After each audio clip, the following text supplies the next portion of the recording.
Hey guys, Claire here, and in today's video, we're going to talk about all things Harry and Meghan. Before we get started on that, I want to take this moment to say a very special thank you to all of you for your well wishes, your prayers, every super thanks, every donation, your support, and outpouring of love means the world to me. You guys have no idea. So thank you, thank you, thank you to each and every one of you. I truly appreciate it. And now let's get back to the video. Congratulations to veteran and Invictus game champion Ellie Marks. Ellie broke an American record and won the silver at the 2024 Paris Paralympics. And let's not forget, Ellie was also one of the veterans who presented Prince Harry with his Pat Tillman Award at the ESPYs this year. So congratulations to Marks. Now Marks is not the only Invictus alum that won big at this year's Paralympics. Jacco Van Gas, and I hope I'm pronouncing his name properly, is now a three-time Paralympics gold medalist in cycling. Jacco and Prince Harry were part of the Walking with the Wounded team that trekked to the North Pole. And if you've read Spare, then you know what I'm talking about. Congratulations to Jacco.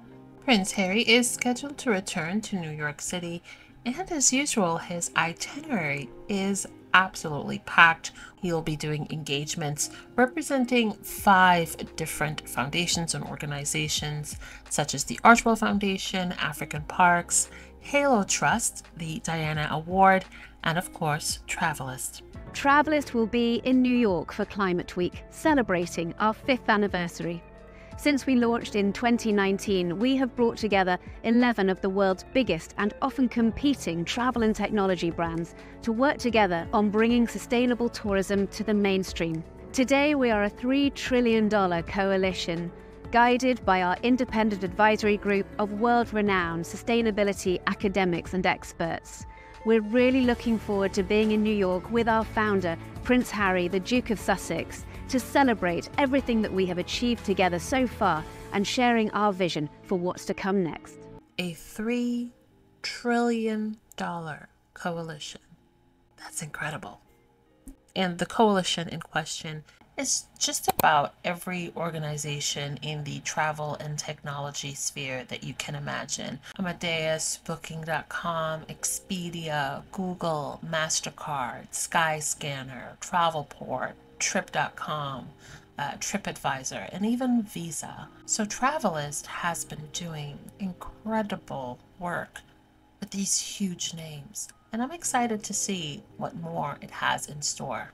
In the last video, we talked about the stark differences between what royal reporters say and the truth. Perfect example, Rebecca English, Richard Eden, I don't remember the name of this one in blue, and the host, Rebecca and friends, created these narratives surrounding the paperback of Spare. Why is it so delayed? Perhaps it's because Harry feels this way, and Harry this, and Harry that. Absolutely no insight into the mind of Harry. Allegedly reached out to Random House, and her story did not align with the announcement days after from Random House talking about the release of Prince Harry's Guinness World Record-breaking book, Spare, which will be released in paperback in October. So whenever you hear the rantings of royal commentators, take it with a grain of salt, because not only was that proven to be a lie, days later we found out that Rebecca and friends, again, were incorrect when it comes to Prince Harry attending the funeral of his uncle. Even People magazine joined in on the fun, and People magazine, for me, has a tendency to be very flip-floppy, and if you pay attention, then you know what I mean. Now personally, I wasn't surprised to see Prince Harry, or hear of Prince Harry attending the funeral to support his aunt. The Spencers have been consistently and warmly supportive of their nephew and his family, showing up for the 10-year anniversary of the Invictus Game celebration, being present at the christening of both of Harry's children, Prince Archie and Princess Lilibet, to them offering Meghan the Spencer tiara for her wedding. Am I the only one who wished that she would have used that tiara instead? It's so beautiful. So it's not a surprise to see Harry return the love for his aunt. British press being its usual deranged self, is out here asking the vicar questions and asking the greater general public for photos of either of the princes. Can you say obsessed? One user on X said, "I love that Prince Harry was able to attend his uncle's funeral without the rabid, toxic British press getting any hint of him returning to the UK. No leaks to the press. Great to know that there are people he can trust. Hashtag Prince Harry is loved." And I agree. No leaks from Montecito, and definitely no leaks from the Spencers. But had the Windsors known, the media would have known. And we all would have known.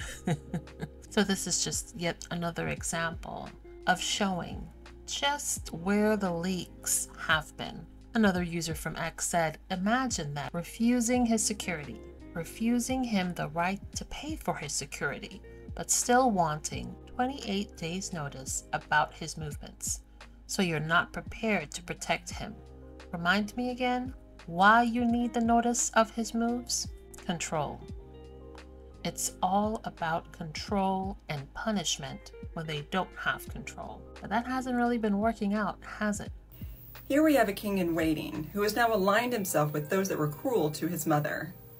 It has been reported this week that he attended the funeral of Princess Diana's sister's husband's funeral. Here we have a king among mere men who was living the life that his mother probably always wanted for him, a life of service with privacy and respect. And he flew to that island for a few hours to attend the funeral of his uncle Robert Fellows.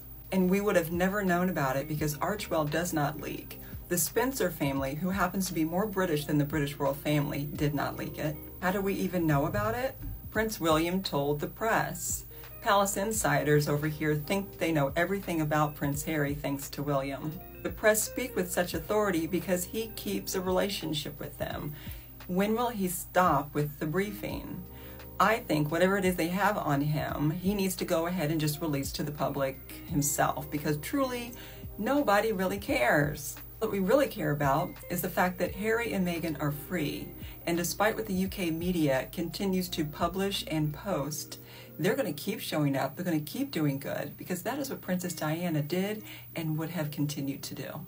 So if you're also happy that the UK tabloids are in their struggle and dehydrated era with little to no information about Harry and Meghan, drop a comment. I would have expected at least a few photographers from the tabloids to be in the area in order to capture a video or a few photos of the future king. Because it's not like funerals are off limits to the British tabloids. They do an entire walkabout for Queen Elizabeth. But it's interesting that they did not show up to capture the future king. But now that it's been said that Harry was in attendance, they're asking members of the public and anyone else, "Hey, do you have any photos? We'd love to have them." And that's interesting. And for someone as William, who values public perception and press, I wonder if that doesn't annoy him just in the slightest. His brother and his wife go off to Nigeria and Colombia. They're no longer working for the institution. And the British press, even though they're scolded and told they are not invited, "No, you're not going to get access," they run scurrying to those quote-unquote dangerous places just to get a glimpse of Harry and Meghan. Your future king is right down the road attending a funeral of a family member. And crickets. Just saying. And in other royal news, the royal family has been dealt a new blow as Caribbean nation set to remove the Queen Elizabeth from flag. Trinidad and Tobago is planning to redesign its coat of arms to put distance between its history of colonialism. Trinidad and Tobago's redesign of its coat of arms could see Her Majesty the Queen removed amid a plan to scrap the symbol of colonialism. Eric Lewis, who is a member of the First Peoples, asked why the Queen is still on the top of the coat of arms. And I'll always maintain that the royal family would do well to take cues from Harry and Meghan. Are Harry and Meghan perfect? No, no one is. They are authentic. And in this era, authenticity is key. As we've seen in their time in the firm and out of the firm. They go to these nations, predominantly black and brown nations, some in the Commonwealth, some not, but their authenticity is felt by the communities, by the people that they meet. This is not the case for the royal family. The ones who remain, who go out on these tours to these nations, come off as colonial overlords, overlooking the colonies and all within it. Harry and Meghan don't have that sort of vibe. They see these people, not as subjects. So, I'm not surprised. And I won't be surprised to see other nations of predominantly black and brown people following suit, one by one, removing themselves from the Commonwealth or removing traces of the monarchy from their government, from their symbolisms, removing the statues. What do you guys think? Sorry guys, this is just music to my ears, but a Caribbean nation has moved to remove Queen Elizabeth from official documents in a fresh blow. Trinidad and Tobago's redesign of its coats of arms could see the late Queen removed amid a plan to scrap the symbol of colonialism. The Caribbean nation has already said it wants to take away a depiction of 3 ships used by Christopher Columbus. Many islanders feel the explorers' expeditions to the area paved the way for centuries of European colonial rule and enslavement in the region. The plan is to replace ships, the Pinta, the Nina and the Santa Maria, with the steel pan, the famous percussion instrument that originated in the Caribbean nation.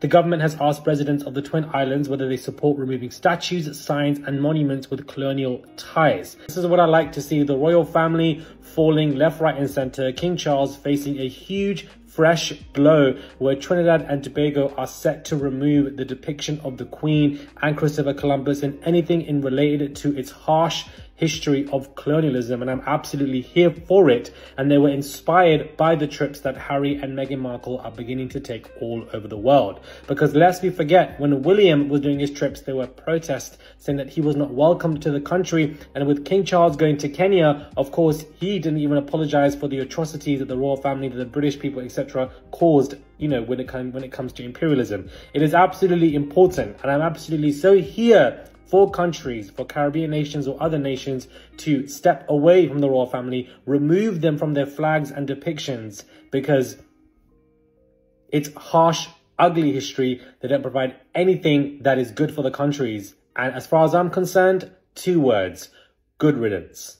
Now, I don't agree that Harry and Meghan's visit has any sort of correlation to these nations wanting to cut ties with colonialism. A vast majority of Commonwealth nations, predominantly black and brown ones in the Caribbean, have throughout the years expressed their desire to do so. A lot of these nations have just said, when the Queen is no longer here, then these are discussions that we'll have. The Queen is no longer here. You have an entirely different monarch who really doesn't spend any of his time trying to coax the relationship with these nations and the people within it. Send William and Kate, and you saw how that went. Or Sophie and Edward, but generally those relationships are strained. I do feel like the revelations and the way that the British press and the palace has treated the first woman of color or biracial woman within that family and her offspring, a lot of people have paid attention to that. And it just goes to show, you're incapable of treating a biracial woman as a person with any sort of compassion and humility. Very, very unlikely that you'll feel the same way about black and brown folks. There was also another interesting story from South Yorkshire Police as it relates to King Charles and the royals that I found to be particularly hilarious. A well-meaning tweet by the South Yorkshire Police has backfired fairly spectacularly, with the internet doing what it does best. This time last week, the force put out a public service plea for help to dob in criminals, asking, "Do you know someone who lives a lavish lifestyle but doesn't have a job?" and saying your intelligence is vital in helping us put those who think they're untouchable before the courts. Unfortunately, it's now gone viral, mostly for the answers. The British public squarely pointing the finger at King Charles and other members of the royal family.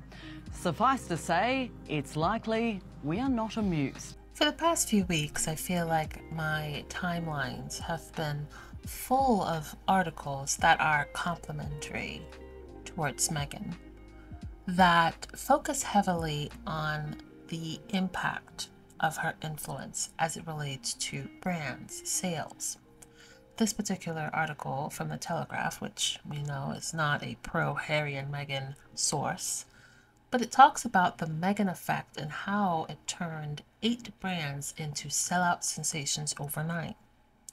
Now, in the next video, I want to focus primarily on Meghan's investment portfolios, her business endeavors, and things of that nature. In the last video, we touched on the fact that 5 years on, the British Vogue edition that Duchess Meghan worked on is still one of the fastest selling issue of the magazine's history, and the fact that British Vogue is now trying to use that or parlay that incredible issue that sold out in 10 days and try to get a little bit of that magic once again. Will it work? We don't know.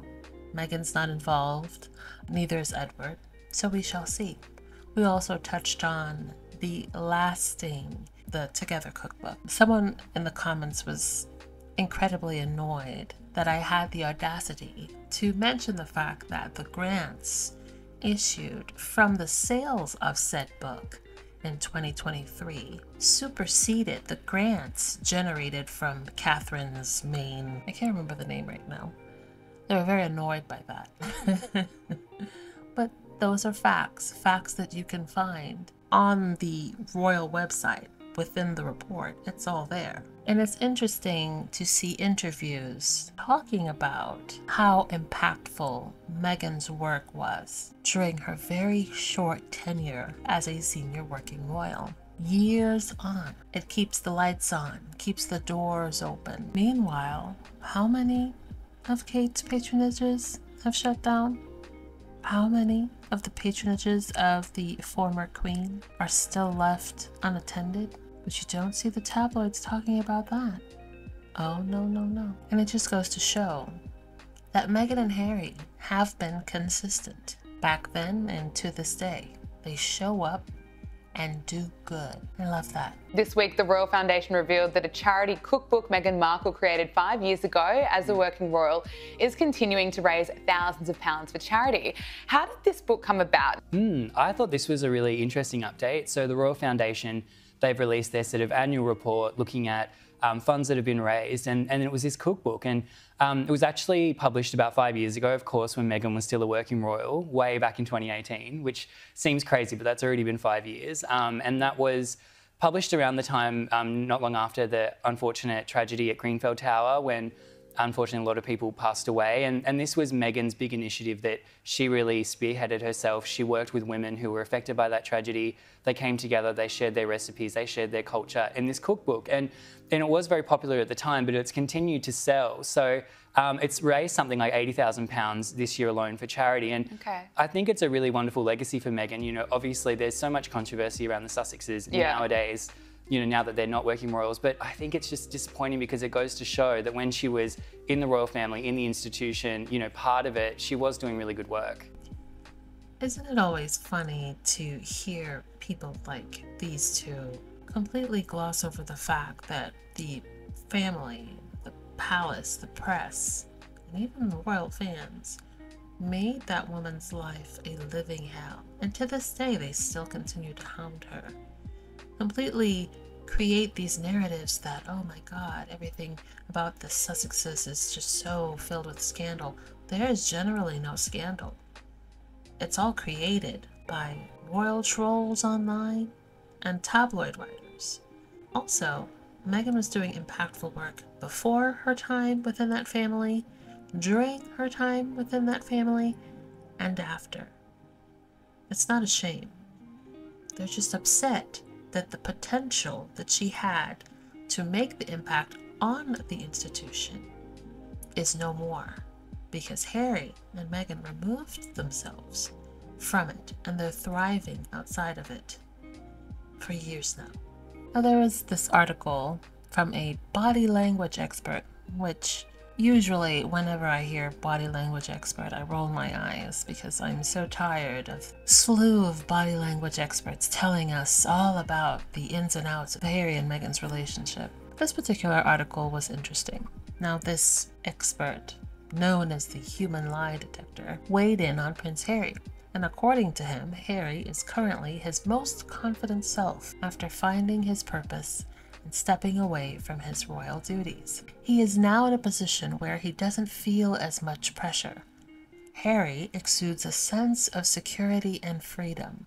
He calmly carries himself. He's collected and at peace. Stanton, the expert in question, continued. Before stepping away, Harry didn't have the same levels of confidence that he portrays now. He previously would demonstrate feelings of nervousness and frustration. We would see his cheeks flush red when he felt embarrassed or on edge, as well as adopting regular fake smiles to cover up his true emotions.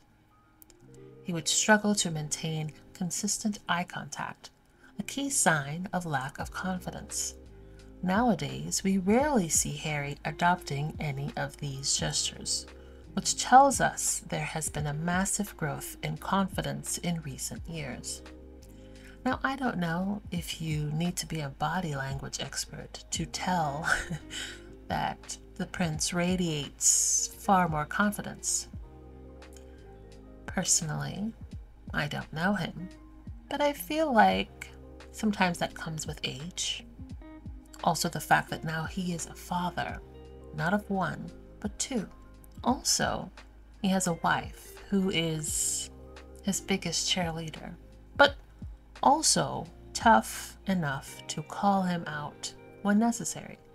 And if you read Spare, then you would have known about the story Harry told of Meghan encouraged him to get the help that he needed with dealing with some of his issues. So all of these things combined would definitely help to create a more confident and self-assured man. He is about to be 40 after all. This article reminded me of commentary from someone on TikTok who I absolutely love. Her name is Wemi.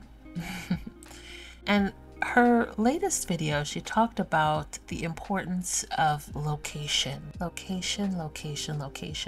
and how sometimes being in the right location can be a blessing that brings you positivity, promotion, peace, all of the good things, while being stuck in the wrong location can be a hindrance to you in more ways than one. And I feel like this is, or can be, the case for Harry. We have seen him throughout the years talk about hating being in the location of the palace. He would rather be in an active war zone than be there and deal with the palace intrigues. He found solace with his fellow military men in Afghanistan than being in the palace. He found solace on the continent of Africa than dealing with the intrigues of palace life. And now his location has shifted to Montecito, where it's peaceful, it's safe. He is free to just be himself and continue to do the work that means the most to him. Location, location, location. I've said this before and I will say it again, but most people do not know that your location is tied to your destiny. Let's talk about how incredibly important the power of positioning is in your life journey. A few years ago, I was traveling through Spain with my family. We had spent some time in Madrid and we were taking a train to Valencia. We got to the train station early. We found a perfect spot to hang out, to relax while we were waiting for the announcement that our train was boarding. Now, about 5 minutes before departure time, we realized that we still hadn't been called. We thought maybe the train was running late. We went to the ticketing counter and we were told that our train was just leaving the station, leaving us. They had already boarded and we just missed our train. We realized that we had been at the wrong platform the entire time, and because of that, we missed all of the announcements for our train. There is nothing worse than being at the wrong place at the right time. I've said this before and I will say it again, but most people do not know that your location is tied to your destiny. Positioning yourself for what you want is incredibly critical to the success of your journey. If you are afraid to shift, to move, Remember, you are not a tree. You can move, and even trees position themselves. Phototropism is the ability of a plant to reorient the shoot growth towards a direction of light source. Plants will reach. If they need to, they will shift. They will reposition themselves to grow towards the light source. If you put a plant on its side, it will literally start shifting, start growing towards the light. It'll curve for its own survival. Now, when I say move, I'm not just talking about moving physically, although sometimes that is the answer. In my journey, I had to move. It was incredibly difficult, but for the sake of my destiny, I had to move. There was no other alternative but to leap, and so I leaped. Positioning could mean applying for that job that your mind is telling you that you're not qualified for, but you apply anyway. You end up connecting with another person at the company who ends up connecting you with another job that you're much better fit for. And just like that, you're in because you positioned yourself. Positioning yourself could mean getting out of the house because your gut keeps nudging you to, and so you go for a walk, or you go to the grocery store and you meet the love of your life. So back to the story that I shared at the beginning of this. You have to be on the right platform to catch the right train. You have to position yourself to hear the announcements for your train. You have to position yourself to catch your train. On that trip, my family and I were able to get on another train, thankfully, but there's always a price. There were fees associated with getting new tickets. We also missed our check-in time because we wanted to get there early so we could enjoy the rest of our day. Life has a price too for not listening. The universe will definitely course correct if need be, but there's usually a price. Ultimately, you have to decide if you're willing to pay the price for not moving, for not shifting, for not positioning yourself when you were supposed to. So I think I've talked enough for this video. And again, a very special thank you to all of you guys for your well wishes, for your prayers. I appreciate it. Keep me in them. And thank you for all your support. It means the world to me. And I'll talk to you guys in the next video. Thanks for watching. Don't forget to like and subscribe. Also, hit that notification bell.